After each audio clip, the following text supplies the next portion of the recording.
Government moved to secure the cocoa sector as it announced new measures to ensure the local commodity market stays afloat. Now, these measures include new reduced price and the release of over 1 billion cedis to pay in part cocoa board's debt to farmers. The opposition, on the other hand, not only thinks these reforms are not new, but has urgent questions for government's handling of the cocoa sector. And today on Hot Issues, we hear what those questions and concerns are.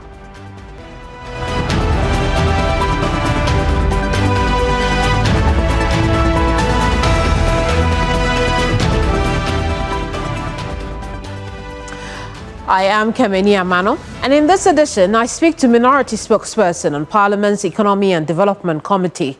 My next guest is Ofuasia Yoruba MP, Kojo Oponkroma.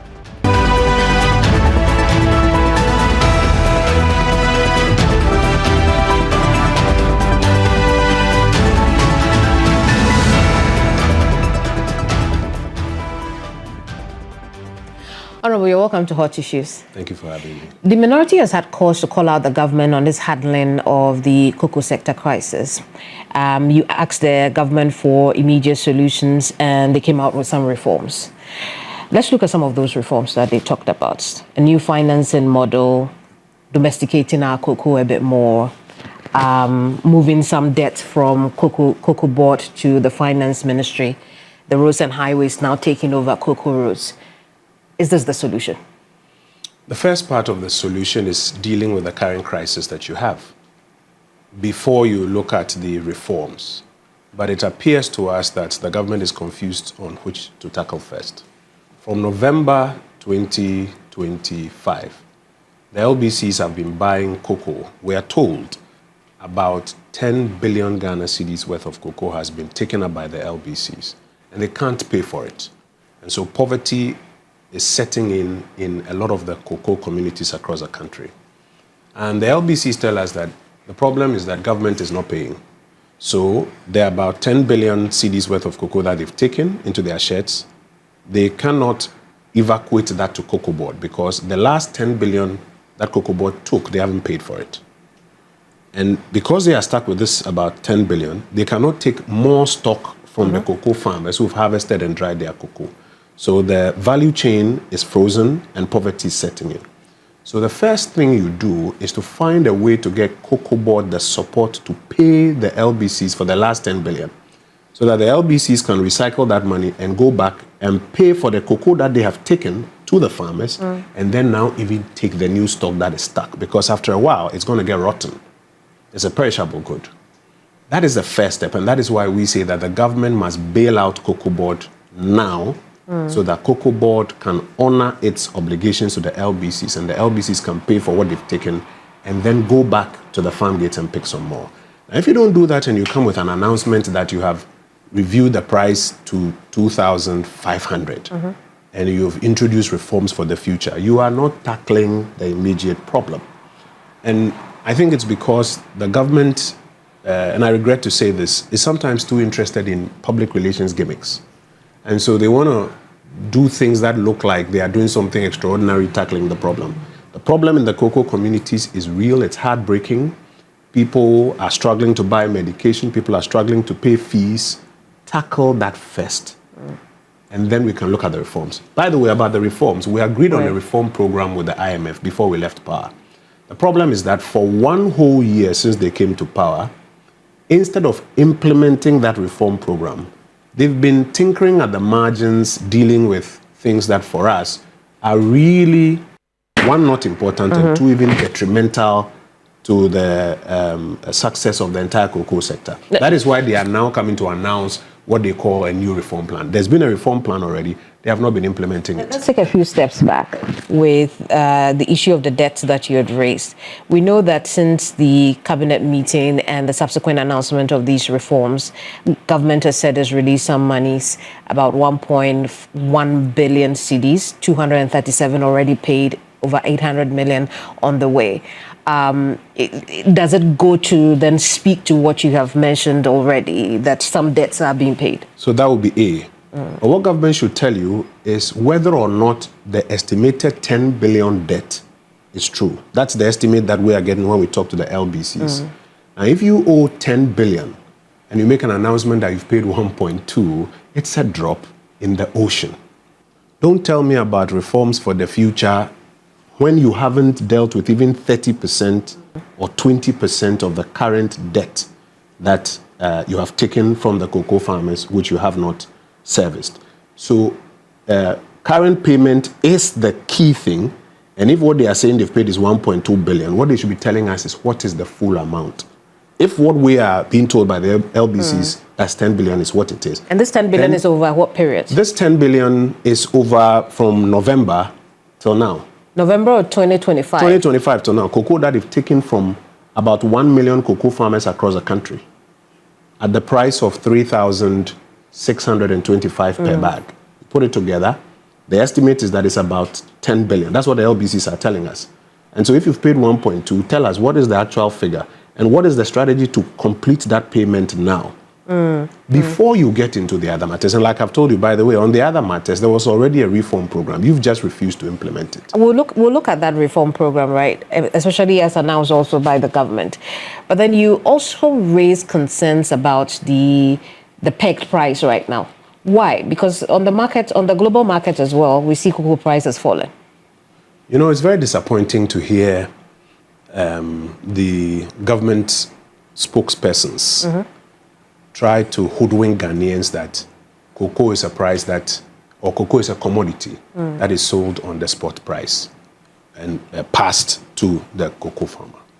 From 1947 thereabouts, since the Second World War, when people like J.B. Dankwa made a strong case for the establishment of the cocoa marketing company, the model has been that we do a lot more of our sales on futures pricing. So we do a lot more forward sales. The reason is that cocoa is one of those commodities that swings in prices based on demand and supply on the market at any point in time.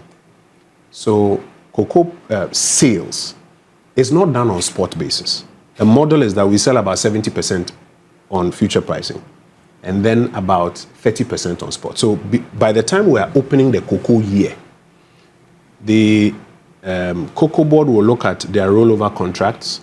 They will look at how much cocoa is estimated to be at the farm gates. They will look at what is estimated to be the pricing going forward. And they will also now look at their forward sales, the kind of arrangements they can make with the buyers. I'm going to make it available to you at $4,000 per bag or at this or that. They get to that understanding and then they strike what we call a guaranteed farm gate price. Then they come back into the Ghanaian market and announce that for this cocoa year, we can guarantee a price of 475 Ghana cedis per bag. This is what it was when we came to power, 475 Ghana cedis. And when you do that, the farmers, the purchasing clerks, the district officers, the LBCs, they plan based on this price that you have given.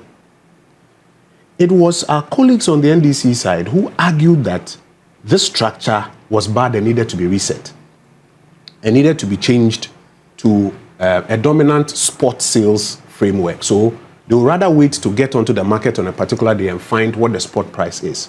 We argued over and over again that that is dangerous. You don't do that with a commodity like cocoa. They said we were robbing. In fact, they said we were stealing from the cocoa farmers. So they'll go into the cocoa areas and tell the farmers that, look at the price today, it's 6,500. The government is paying you 3,100. The government has stolen your 3,400. So when we come to power, we'll pay you this price, that's 6,500.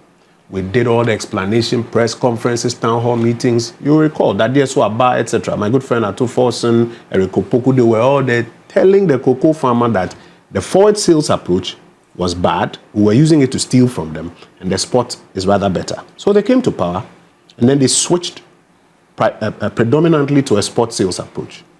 Not only that, after they switched, when the prices were high, you would imagine that they would strike and sell. This is your formula, strike and sell. No. Because of a mix of factors, they were fighting among themselves, transferring people, that these guys are MPP people, take them out of the place, and just holding on and hoping the prices will go further. The prices have now dipped, and they are now telling the cocoa farmer that, one, because we are now on spot, because they changed it to spot, and two, the prices have dipped, they are now going to transfer the lower prices to the cocoa farmer. Now, this cocoa farmer has also forward sold his bag. Around October thereabout, you had told him that the price was 3,600.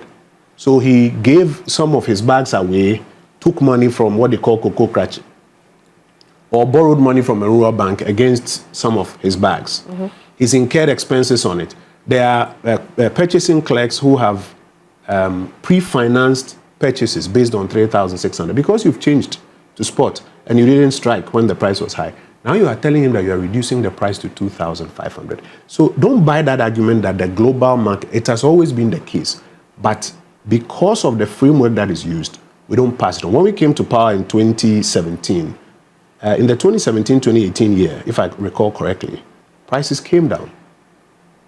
We did not reduce prices because we were using a predominantly forward sales approach. And so we were able to calculate and hedge and keep prices where they were and absorb the difference until prices went up. But when you think about it, the argument they make for the new sale approach is that, look, if it's higher, then the farmer will also make more money because then you haven't hedged, right? So perhaps this is just a business that's gone bad. No, they gambled with it. This debate took place around 1940-something when the cocoa marketing framework was being put together. And Ghana decided that we wanted to do this mostly forward sales approach, which allows you to hedge because they know that the prices swing. They know that the prices swing. Our mothers who sell tomatoes in the market, who know it's a perishable commodity, and who do the wholesaling of tomatoes, sometimes they will talk to those who evacuate or break bulk. That Tuesday when we go to the market, I have 3 boxes. I want to give it to you at this price. And they try to lock in because they don't know who else will bring tomatoes on the market on Tuesday to bring the prices down. So they may hedge someone. They do it. How can you tell me that you, with all your sophistication, think that this is not a good approach? So they took a gamble. They changed the structure. They took a gamble. Now they have X on their faces. It is not about a slump in the global commodity price. They restructured. That's why we're here. I also hear them talking about debt. Just yesterday, I had a press conference. They got their finance committee members in Parliament to come and do a press conference to say that there's a debt of 30 billion. And therefore, they need a bailout of 30 billion. By the way, we started saying they need a bailout. They said a bailout is not necessary and that they have to reduce the prices and they'll be fine. Why are they now saying that they need a bailout of 30 billion? But 30 billion, you see, cocoa board or cocoa is an export crop. Right. So the revenue is in dollars. So 30 billion cedis, what's today's exchange rate? 10 to 11, depending on how you're going. Let's use their rate. 30 billion cedis is about $3 billion. When we came into power, the debt that they left us at Cocoa Board was 19 billion cedis at an exchange rate of about 4 cedis to the dollar. That's $4.7 billion. So you left us $4.7 billion. Cocoa prices were going down. We didn't reduce prices. Farm gate prices. We hedged. And we managed to keep the prices until prices started rising so that the cocoa farmer, the poor cocoa farmer, didn't have to suffer. You come and inherit a lower debt, $3 billion. You mess up the structure, and you say we should blame it on the MPP. We're not going to take this from anybody. But you know, the question also will be, what was the price of cocoa at the time? You know, in doing that math. Right? What was the price of cocoa at the time? The price of cocoa at that time was equivalent to 475 Ghana cedis per bag at the time. So it was a pass-through. But because we were able to hedge, we didn't need to reduce that 475 Ghana cedis. Our colleagues here, when we moved it from 4, and by the way, when we came from 475, we kept increasing it till it got to 3,100. And every time they were using spot prices to calculate and tell the farmer that we were robbing the farmer. They now promised that they'll pay 6.5. Even that 6.5 in the first year, they couldn't pay. First, they said they'll pay 3.2. Later, they said 3.6. And in the same cocoa year, when you've given the farmer a guaranteed price, you now come back and reverse it past the 3.1 that you inherited to 2.5. And if you go into the cocoa farms, and I encourage you to go there with your cameras and talk to the cocoa farmers on the ground, you will see the kind of pain, the kind of anguish that is setting in. And I fear that in the medium term, less and less people will go into cocoa. In the medium term, rural poverty.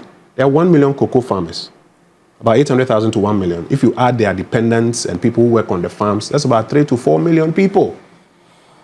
In the medium term, poverty is going to set in many of these places. And that's why we're asking the government to go back and reverse this decision. At least let them finish this cocoa year. And then now let's deal with the reforms when we are getting to the next. Which year was it that you say they could have struck? I mean, Cocoa Board could have struck at 10K and they didn't. No, this particular year, after they had promised 3.6 or announced 3.6, based on their change to more spot. They announced 3.6 and they changed to more spot. And the prices were high, but they didn't strike. They were waiting and hoping it would go higher and sometimes fighting among themselves. And now it's come down because it's a commodity price. It goes like this. And their own announcements, sometimes they come and announce that they have like 50,000 tons of cocoa that is not sold. Ghana is the second largest producer of cocoa. When you announce that, the cocoa buyers say, there's a glut on the market. The price will come down. One of the things the CEO has spoken about is some over 300,000 tons that were sold. But the beans were not available at the time. So what they did was they had to give off beans that they then had to clear that money that your administration had already taken. Which is the reason that it's part of the reasons where we are today. They are called rollover contracts.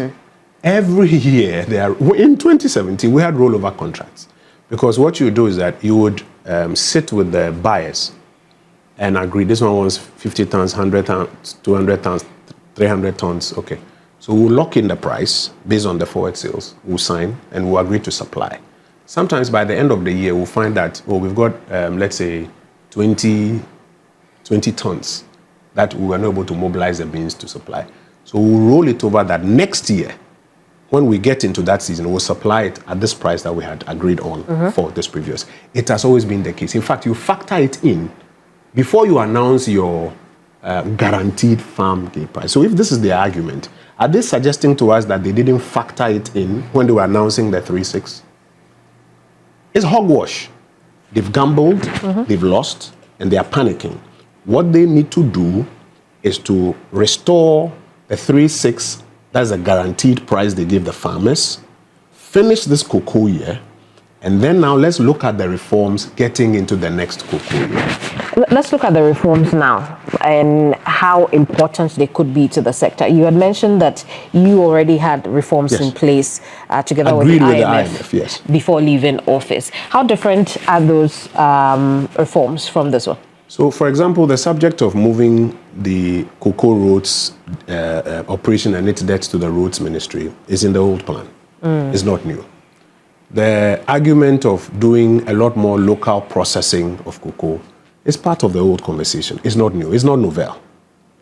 One of the things that they should be restoring in their new plan is the forward sales approach. Because if you do all of these reforms and you do not restore the forward sales approach, and you're going to do, and now I hear they want to come to Parliament with a law to institutionalize spot pricing and rather tell the farmer that they'll give the farmer 70% of whatever spot price there is. So tomorrow, if the spot price brings us to 2.5, the cocoa farmer who has spent 3 years on his farm, has hired labor, has sprayed his farm, has bought fertilizers, has incurred all sorts of costs, 3 years of investment towards harvesting. If on the day of harvesting, the prices come down to 2.5, what the NDC is telling us is that the reset means they will pass on that cost and give him 70% of that. That will be dangerous and inimical to the cocoa industry. That is a key component of the reform that they have to take away. They have to ensure that we go back to the predominantly forward sales approach so that we will be able to guarantee the cocoa farmer a certain price. That is the only way you encourage somebody to make an investment. Investors like certainty. That's the only way you can guarantee somebody to take a loan or to do whatever and go and set up 10 acres, 20 acres, 30 acres of a cocoa farm because he can see some certainty at the end. If you cannot do that, and you say that you are moving the cocoa roads here, you are bringing domestic production, and now they say domestic financing. Let me tell you, domestic financing in real terms, what it means is this, that you will do the cocoa bonds in cedi terms on the Ghanaian market and take away the forex exposure without syndication. That's what it really means. But it is a function of how much liquidity there is within the Ghanaian investor community. So here's what will happen. Assuming they say the $1 billion that was coming by syndication, don't go for it again. They've now converted it to 10 billion cedis. and they've listed it on the Ghana Stock Exchange or as a local bond to go and buy. The question is, the average poor Ghanaian, does he have 10 billion cedis to go and buy that paper? The answer respectfully is no. So the same foreign investor who would have come through the syndicated loan, he will now come through the local asset management companies and purchase. You haven't really solved anything. The only thing you've done... You'll be putting money directly into... How different is that from the syndicated loan? The only difference is that the currency exposure is what you have shifted from the syndicated to the domestic. So this argument of... But is that not helpful? It is, if you're able to do that. No, but I'm saying that... So that in itself does not solve the problem. It only takes away the currency exposure. They create the impression that we're not going to look for... If you listen to the president's remarks, we're not going to look for syndicated loan or money from abroad. We can finance our own cocoa from... Who has that liquidity? In the end, it's the foreign investors who are coming through the asset management companies. But the argument has been that the syndicated loans have not been helpful to this country. Because the syndicated loan provides liquidity. Because the amount of money, that's about 10 billion Ghana cedis that you need to buy the cocoa. The teachers, workers, yourself, myself, we don't have enough savings to mobilize 10 billion Ghana cedis to give to Cocoa Board to go and buy the cocoa before it goes to sell, hopefully on forward basis, and make its profit. So they ask the banks to syndicate among themselves and find us $1 billion from abroad. Come, then they change it, then they do that. That's the whole essence of the syndicated loan. The only challenge with the syndicated loan, and it was one of the best loan programs because it was, like a grade A facility. The only problem was that when the entire Ghanaian economy was downgraded, when we're going through the economic shocks and we're downgraded, the global investor, when he looks at Ghana and Ghana has been downgraded to, let's say, B-, then you won't get your money. The investor there says that then I should not buy a foreign-priced Ghana bond. It did not mean that there was a problem, whether with Cocoa Board directly, or the ability to buy the beans and go and sell and pay. Far from it. What they are saying about the domestic financing, I'm saying that the only value is the foreign exchange loss that, or the forex exposure that it takes away. But the impression they want to create, the settings they always do, the impression they want to create is that we're not going to use foreigners' money to buy cocoa. That's not true. Because what will happen is that when you sell the domestic bonds, the foreign investors, they will come through the local asset management companies and the local banks, and they will buy the CD denominated But which would you rather do? Which would you rather do? For me... Allow for us to benefit from the exposure? Kemini, for me, that is not even the real problem. The real problem is the type of trading model you are using locally. If you keep doing this spot trading model, you go for local money. You will now tell the farmers that you are reducing the price from 2.5 to 1.8. And that becomes a disincentive to the farmer today. And next year, you won't even get the cocoa beans you are looking. So when I say they are tinkering at the margins, what I mean is that they are not dealing with the real issue. They are touching things which they think sound nice in people's ears. And they are not dealing with the fundamental issue. So at the end of the day, even if we implemented these reforms, we won't get what we expect to get from the sector. These reforms are premised, or the success of these reforms are premised on the fact that Cocoa Board will function efficiently, including using a trading model that makes sense to the cocoa farmer. If you change that, these reforms won't matter. When were these, not theirs, but when were your reforms agreed upon together with the IMF? We signed it off with the IMF as part of the ECF program that we entered into. And during the handing over, we made it available to them. The expectation is that they would have started rolling it out. But as I told you, they were more interested in other matters. So they were not paying attention to this. They are now saying that they are going to handle these ones when there's a crisis. And we are saying to them that deal with the crisis first. So these reforms, were they ever implemented under the NPP in any form? We had signed them off at the tail end of our administration, and they had the responsibility when they received the handing over notes of starting with them. But like I keep saying, they were more interested in other things than implementing these reforms. That's partly why we are here. I see. I want us to talk about the 24-hour economy. We've spent a lot of time on cocoa board issues. I understand cocoa is a big deal. Absolutely. The NPP raised a number of concerns about the 24-hour economy. We know that this week the president signed the authority bill that came to Parliament. I remember in the beginning stages, one of the comments you had passed was that it was a deceit. Yes. Do you still stand by that? I stand by it 100%. And I regret to say that they have deceived the young people of this country. What did they promise the young people of this country? Remember, when we were going into the election, there were two top issues. One was the cost of living crisis. The second was unemployment. Now, the cost of living crisis, they argued that it's because we had mismanaged the economy. One day we'll have an opportunity to deal with that. Unemployment, they said that they had an answer to it. That was a 24-hour economy. So we asked, what is 24-hour economy? Initially, you ask everybody, he has a different answer. And so we started mocking them about it. So you recall their manifesto launch. There was this young lady they brought who said that if we didn't have the capacity to understand it, they had a way of explaining it. It was 1, 3, 3. Very pretty young lady who they put up to go and do that exercise for her. And then the president himself, when he came to launch the manifesto, he had a clock there and says, this is the 24-hour economic clock. 1 job, 3 shifts, 3 people. And then they responded, Peche. The concept they sold to the young people of this country, millions of them, was that they were going to turn the 8-hour cycle into a 24-hour cycle. And they actually listed, if you look at their manifesto, they listed agencies on the public sector side that were going to work 24 hours. DVLA, Customs, Passport Office, quite a number of them. They came to power, and one of the first things that we started asking them was the blueprint, the policy document. So you recall from the president's first State of the Nation address, in my debate, I was like, when the president came, we were expecting to see the 24-hour economy document. He hasn't brought it.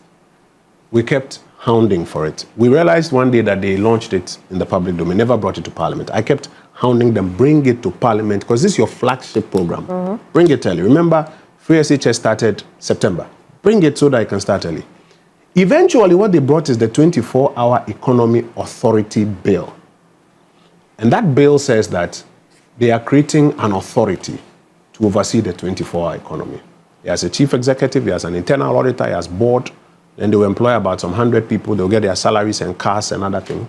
But when you read the bill, nowhere in the bill does it say that they are going to cause even state agencies or the private sector to work for 24 hours.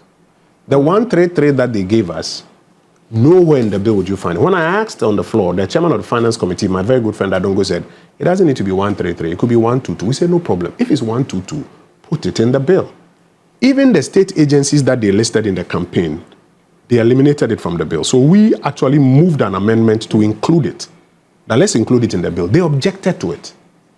So what they've created is a very, very crafty institution to dangle in the face of young Ghanaians that the authority or the 24-hour bill has been passed. So something is happening. But absolutely nothing. And yesterday I saw the president in a signing ceremony. This morning I saw the front page of the graphic. And if you didn't know any better and you see it, you would think that, oh, when they say 24-hour economy, but I say with a lot of pain. I have a friend, he's an NDC guy in my constituency. He's called James. He teases me a lot every time I tease him a lot. He says they believe in it, they voted for it. In his name and on his behalf, and on behalf of the millions who voted for it, we have been asking, we have now seen it, and I regret to say that what they have passed will not deliver a 24-hour work cycle in this country. We'll be here. The response to that has been that they will pass an LI that will have all these things that you've spoken about, that will properly define and show that this is what we are going to do under a 24-hour economy. Only 2 people will say this. One is somebody who does not know the hierarchy of laws and the process of lawmaking, or 2 is somebody who knows but intends to deceive people. Only 2 people will say this. You have the mother legislation.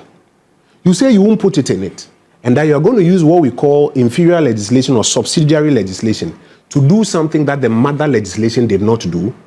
Why would you not put it in the mother legislation? Well, because maybe this one is just to establish the authority. To do what? To do what will be in the LI. No, no. So if you read section 3, it lists the functions of the authority. Absolutely. They say the functions of the authority is to promote exports, to promote small-scale business, to promote micro, medium, small-scale enterprises. Even the functions of the bill, they don't put in it that this authority is to ensure that public agencies work for 24 hours. When we tried to put it in, they objected to it. And that's why I'm saying to you, in all humility, that they know what they are doing. They are hoodwinking it in front of the young people that they've passed the bill, it's coming. And I regret to say, Nothing is coming. I encourage the young people, go online, Google the bill, and read it for yourself. You will be disappointed. But we also say that they have time. Right. They have about 2 more budgets to go. They have time to correct some of these things. Unfortunately, sometimes when we speak, I think because of the partisan nature of our politics, they are more interested in debating us than picking less, even when we have made mistakes. And we are telling you that we made a mistake here, don't repeat it. They are more interested in debating us than listening to even our confessed mistakes. Oh, there's been a situation like that? Just this week on the floor, when they brought the Security and Intelligence Services bill, the new one, we have told them that we made a mistake when we set up a national security ministry. You want to correct it by repealing Act 1030 and passing a new one.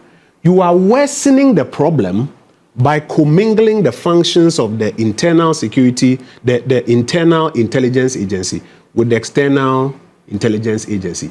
Don't do that.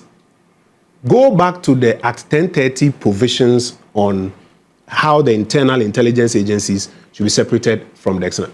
They say they want to create the Office of the National Security Coordinator as a whole intelligence and security agency on its own. So sometimes when we are giving feedback, I get the impression, regrettably, that they see it as partisan politics and are more interested in winning the soundbite, so they don't want to listen. But if you would listen, go back to the Gold Board Act. On the floor, we said, decouple the regulator from the commercial entity. The gold purchase program, we started it. We know where the mistakes are. And we are telling you that decouple it because PMMC was a limited liability company. Now you are downgrading it to a public corporation like Cocoa Board. You will make losses. They were more interested in winning the soundbite. So they didn't decouple it. Now when they came to operation, they said to do the functions of the regulator, which is to check smuggling, they have to pay a bonus to the gold buyers. That bonus is part of the reason for which they have lost minimum $214 million, which Parliament is about to investigate. And if they had listened, we could have saved the Republic this loss. So my prayer is that some of these submissions, when we make it, they listen in good faith. I see. But, I mean, some institutions like the DVLA have started the 24-hour round-the-clock work in some of their stations across the country. And so it is being implemented even in public sector, is it not? So let's do this. You have investigative reporters. Let them go across the DVLA outlets that are supposedly doing 24 hours and go and bring you reports on what is going on there. That's what I'll say to you. You remember Gehawk? I do. Gehawk announced that they were starting 24 hours. A few, like they say on social media, a few moments later, the MD came back and said that they are going to cut back from the 24-hour. Why? Because it did not make economic sense. You can force yourself that we want to operate 24 hours.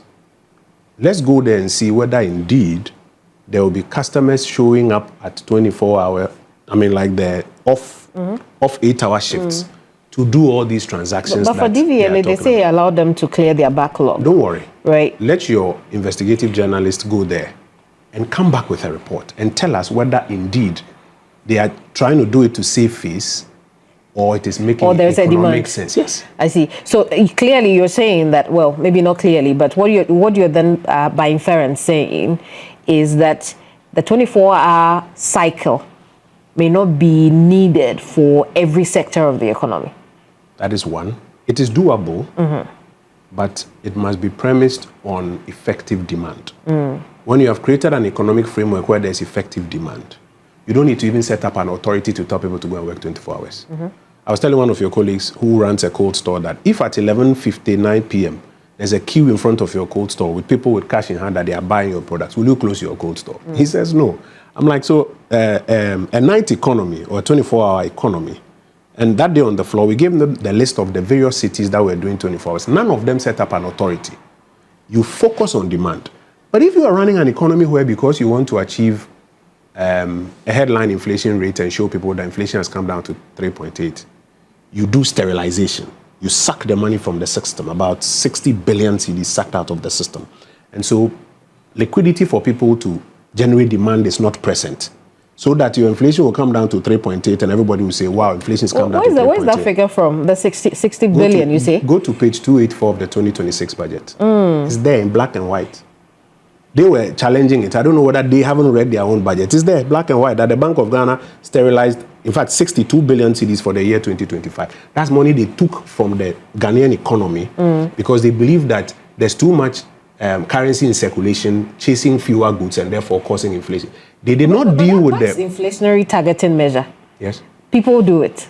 That you mop up liquidity from the... Inflation has two sides. You see, it is when the real sector is not tackling the cost push side of inflation. That's when the Bank of Ghana comes in to do this. This morning, I watched an interview of, I think, the AGI president talking about the increasing cost of production. Electricity bills are going up. Water is becoming more difficult to find, and so water for production is going up. A number of the raw materials for production, especially if they are locally sourced, are going up. So the cost of production is going up. When that goes up, the final price of the product on the market will go up. And as those prices rise at a higher rate, inflation is kicking in. When those responsible for this side, the cost push side, are not dealing with it, the Bank of Ghana will come in and say, okay, there's another way I can deal with it. Let me take the money out of the equation. If I pull money out of the system, you can produce the product. It will be on the market. After a while, when nobody's buying, what would you do? Go down on the price. And then they'll come and measure and they'll say that, inflation has come down to 3. Is that what you think is happening? That is what they have reported. That is what sterilization does. It sucks money out of the system. And go to page 284 of the budget. They have admitted. Ask them also, when was the last time we sterilized 60 billion cedis in a year? So there is too much mop up.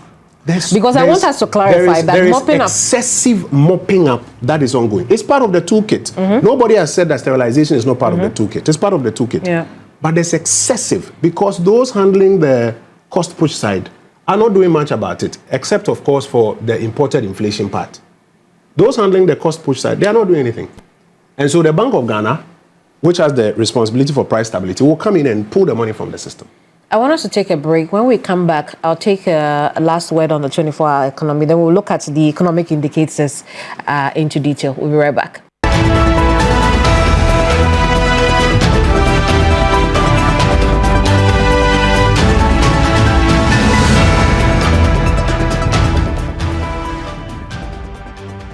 Welcome back. It's still hot issues here on TV3. I'm Kemini Amanor. My guest is Member of Parliament for Ofuase Ayurebi, the Honourable Kojo Oponkroma. Honourable, thank you so much for sitting down with us. We've looked at the 24-hour, extensively. Clearly, you are not hopeful that this government will deliver what it's promising. If this is what how they go. I mean, if this that they've brought, which they've enacted, which the president has assented to, which they are flagging around, is it? Then I regret to tell the young people of this country that they've been deceived. But the government still has time. They can go back to the drawing board and really get going with the things that would create demand, at least for some specific sectors of the economy. And once you generate that demand, nobody will instruct the operator to operate beyond 8 hours. I think they still have time. And if they really mean well to do it, they can do it through the right way. This way that they are going, I regret to say they won't get there. On the subject of the broader economy, the economic indicators as far as this administration is concerned looks good. But you have poked holes into that and you say that it's only looking good on paper. But how do you convince the Ghanaian people that what you left behind is better than where this administration is taking us? So I don't think that it's only looking good on paper. I think that the numbers they are publishing are the results of the measurements they have done. But economic management is about policy choices. You make a choice. Every choice you make takes you to a particular method. Every method has a cost and an opportunity cost or a trade-off. And then you have to answer the question of how sustainable is this method? So what we've been interested in doing is asking the government, first of all, that have Kanda be honest with the method you are using. Because it is when you are honest with the method you are using that we can now answer the question of the cost and the trade-off and then the sustainability. So let's go into some of the indicators. Take the currency. It was 14 when we were leaving power. They used to do a lot of propaganda that it was 17. Now everybody's realized it's not true. And sometimes I wonder, why would you even try to convince people that it was 17? It was 14, be honest. And on their watch... Hang on, this 14 is 14, Central Bank? Yes, 14 cedis to the dollar. That's at the morning when we were leaving Which would be power. different from the Forex market. But the 17 they talk about was in September. Okay, it wasn't even the Forex number in January. Right. So the fact is that it was 14, and that attempt to always do propaganda with it, for me, is part of just their settings regime, which is unhelpful. So 14. And on their watch, they've brought it to 10. On the surface, somebody will say, Aban Papa. But if you are looking at it from economics, you ask yourself, what is the method they are using? And so, Kemini, you will recall that in the first quarter of 2025, I started calling it out on the floor that what you are doing is that you are pumping. The pumping, the technical name for it is the market intervention or the market intermediation that later. When we said it, the governor came and announced that it's not true. They're not intervening. And I'm sure you recall. Then the Bishops' Conference went to see the president and said, the minority is saying that nothing has changed in the economy, but what you are doing is that you are pumping. And the president said, no, it's good leadership. These are matters of public record. And we kept insisting, showing the figures, that look at it, look at the reserves, look at where it's going. It was 8, we brought it to 31, you are depleting and pumping. I remember a debate on the floor with Isaac Adongo. Later, the IMF took notice and said, stop intervening and let's put a framework in place. And so they stopped. So you recall that it started depreciating again to about 12. And when you guys went to see the president, then the president admitted that the Bank of Ghana was intervening and had stopped. That was why it was depreciating. So the real problem had not been solved. It was the intervention. Then when they put the framework in place, part of the framework requires that every month they announce. So now they had to start announcing, we're going to intervene 1 billion, we're going to intervene 800 million. So by the end of the year, you now knew that the method was pumping, market intervention. Nobody has said if you have Forex, don't intervene. But first, be honest that this is it. Why? Because it comes at a cost and there's trade-off. So now when you announce that actually you have admitted you are intervening, the question becomes that for a country that didn't have Forex, where are you getting the Forex from? Now you have to admit that the Forex, I'm getting it from the gold purchase program that the MPP guys brought. And I have also now converted the PMMC into gold board to pull a bit more of that so that I can intervene. No problem. So what is the cost?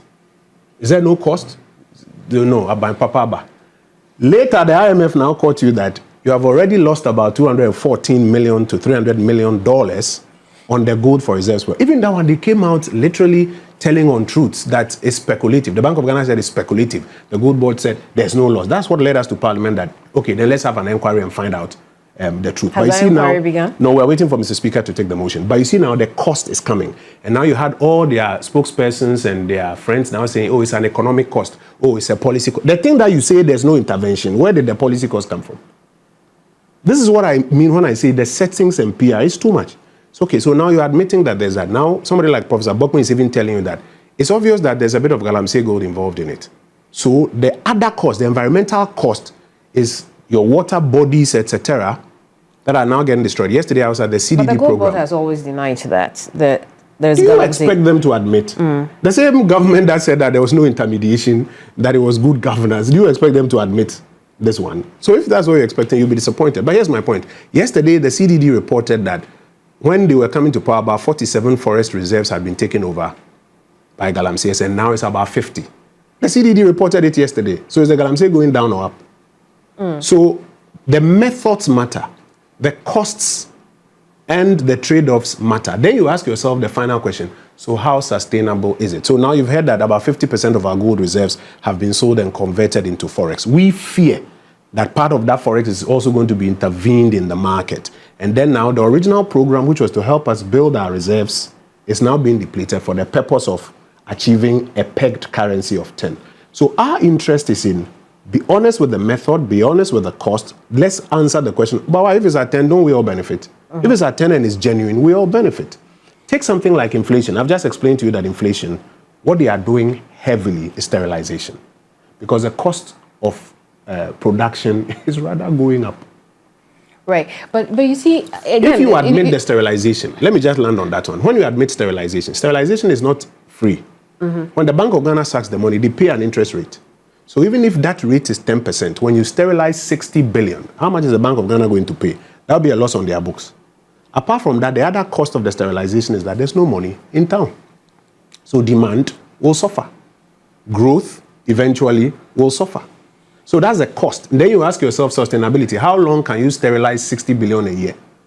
So just to wrap up, the headline figures, we haven't challenged the headline figures. We have only said that be honest about the methods you are using, the cost of those methods and the sustainability. Because if I have high blood pressure and what I need to do is to change lifestyle to be sustainably well, and all I'm doing is taking medication and I measure and I say the blood pressure has come down, if we are not honest about the method, the day we are not able to take that medication, where will we be? So what we're feeling now as a people, because it comes back to the original question I asked, what we're feeling now as a people is temporary.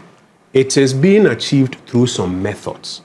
For us, we have said the government should be honest with the methods so that you can know the cost and answer the question about the sustainability. We have alternative methods. But do you think that, as long as I'm buying fuel at a lower price, do you think that the people will care about the method? The people will eventually care. When the people heard that the currency had come down to 10, and initially were not, may I say, interested in the methods, they let it go until it got to a time where they now found out that they've lost about $300 million on the other side. And now the people started asking, what has been going on here? They will care eventually.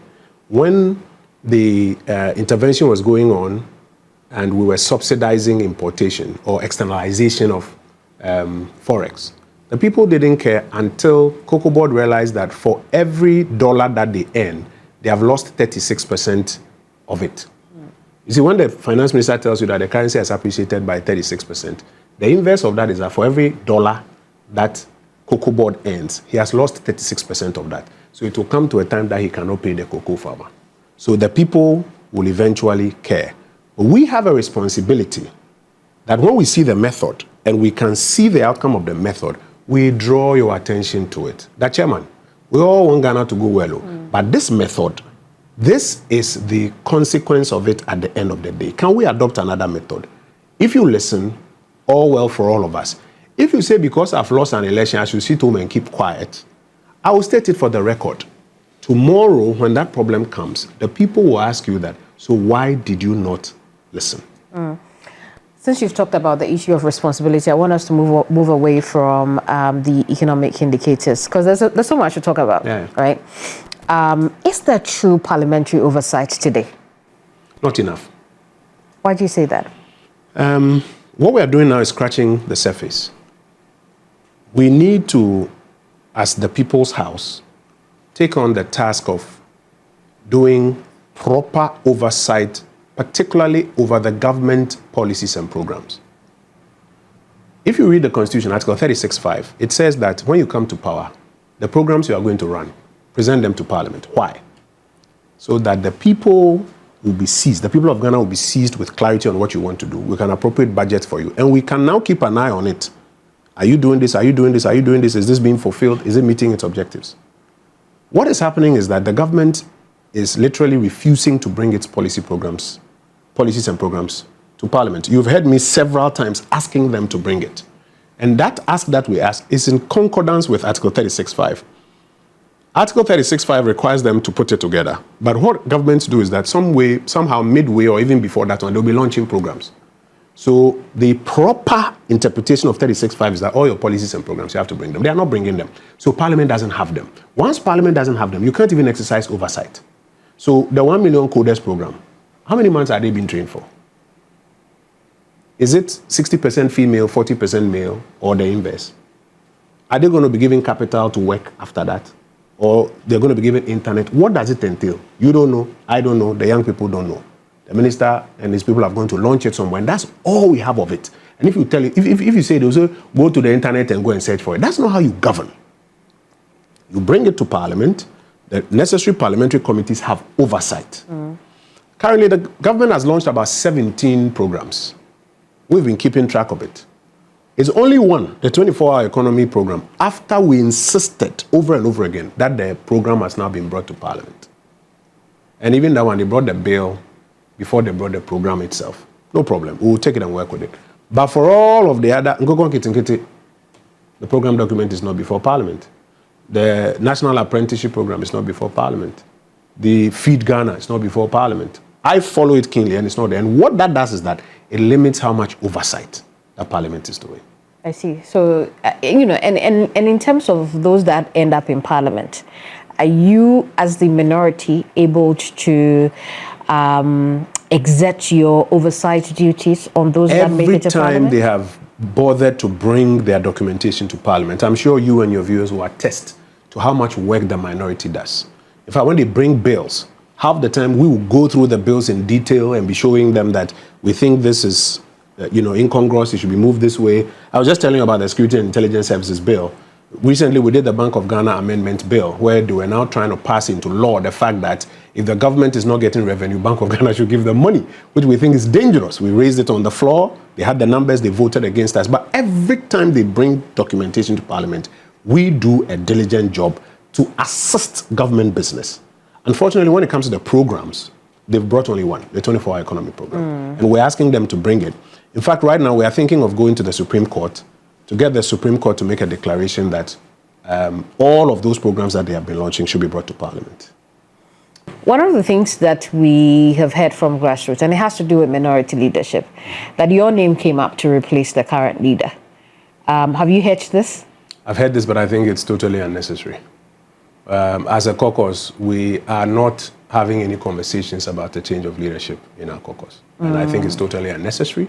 We are focused, united, working together to hold the government to account on its promises. The NPP recently elected its flag bearer, Dr. Mahamudu Bawumia. The processes, of course, will continue after that.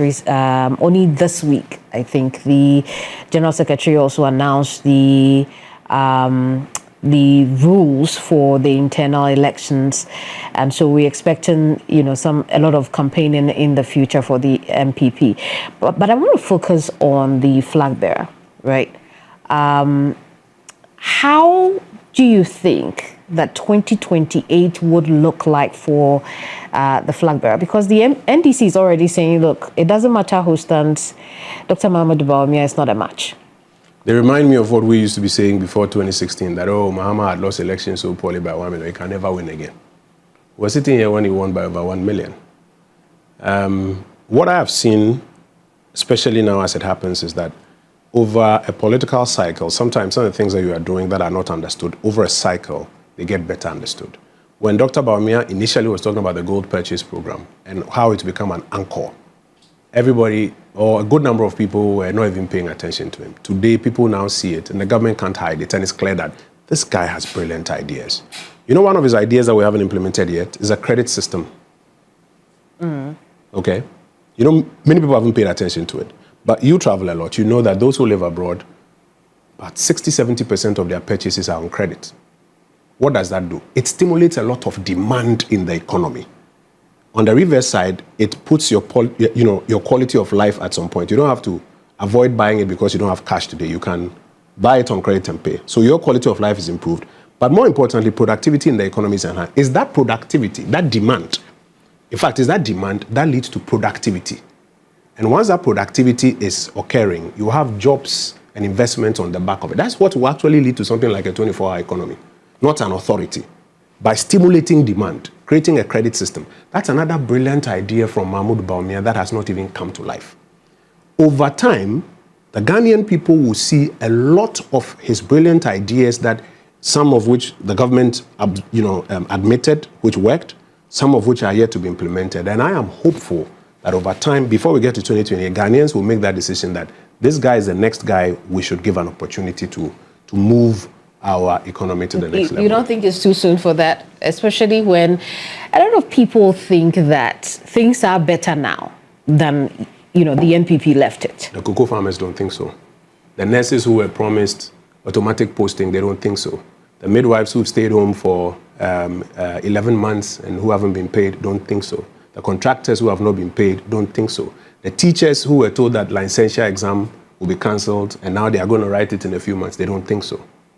As time goes on, like the boys say on the street, give time some time. People will begin to realize that comparing to the promises that our friends made and how they lambasted us on even things that we're doing very well and what they are delivering, they should give Dr. Mahmoud Bawumia and the MPP an opportunity. We got some things right, we got some things wrong. We've learned from what we got wrong, and when they give us another opportunity, Dr. Bawumia will do an excellent job to their satisfaction. I'm hopeful that we'll get to that day. I see. And you know, you spoke a lot about the gold purchase program. And then I'm just remembering that when the central bank governor appeared before PAC, he had talked about the gold purchase program and how they couldn't follow some money and they were investigating it further because they didn't have the receipts there at the time. And so how do you reconcile that with the success that you say that the gold purchase program has? There's no record of the gold. So the gold purchase program has three parts: gold for reserves, gold for forex, gold for oil. Gold for oil was a temporary program when we didn't have forex, we needed oil. Gold for reserves and gold for forex were the two permanent programs. The gold for reserves program, there's no record that it was making a loss. They've published their accounts under his signature. There's no loss in there. It's the gold for oil that made losses. We're hoping that Mr. Speaker will allow the inquiry and we'll get to sit down and we'll get to go into all of those details. So it shouldn't pose a problem to the campaign if it's going to build it's around economic prowess? Absolutely not. The kind of economic work that was done between 2017 and 2020 was stellar. Inflation was brought down without sterilization. Inflation was brought down just using tight monetary policy. The economy started growing, mostly driven by an industrial program, 1D, 1F.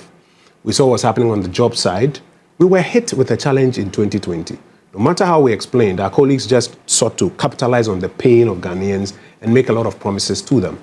By the time we tried recovery... Well, because it wasn't only Ghana that suffered that challenge. That is true. You're referring to COVID, aren't you? Yes. It's not only Ghana that suffered challenge. Absolutely, but every other country, each his own, had their own share of economic challenges. What happened in our situation was that our friends capitalized on it and made it look like we were just wicked to Ghanaians. No problem. Ghanaians believed them, voted for them, and Ghanaians, I believe, are gradually beginning to see that these guys hoodwinked us on several things. I'm saying give time some time. We will continue outlining what we did on the economy and what remains undone on the economy. And I'm hopeful that over time, they were banding around that Cocoa Board owes 30 billion. That's the problem. I've just showed you that is $3 billion. They left us $4.7 billion. When we come to that debate, the Ghanaian sitting at home who has done basic mathematics knows that $4.7 billion is higher than $3 billion, and he won't buy that story anymore. So we will go through it, and we are hopeful that the Ghanaian at the end of the day will come to a point where he realizes that he was hoodwinked, and when he comes to make a choice, he will give us an opportunity. Thank you for giving us your time. Thank you, Kemini. Kojo Ponkroma is the Honourable Member of Parliament for Ofuase Ayurbi. We've been talking all things economy. We've also looked at the cocoa sector crisis, the 24-hour economy, and some issues to do with Parliament and the NPP. This is Hot Issues. I'm Kemini Amanor. I'll see you same time next week. Bye-bye.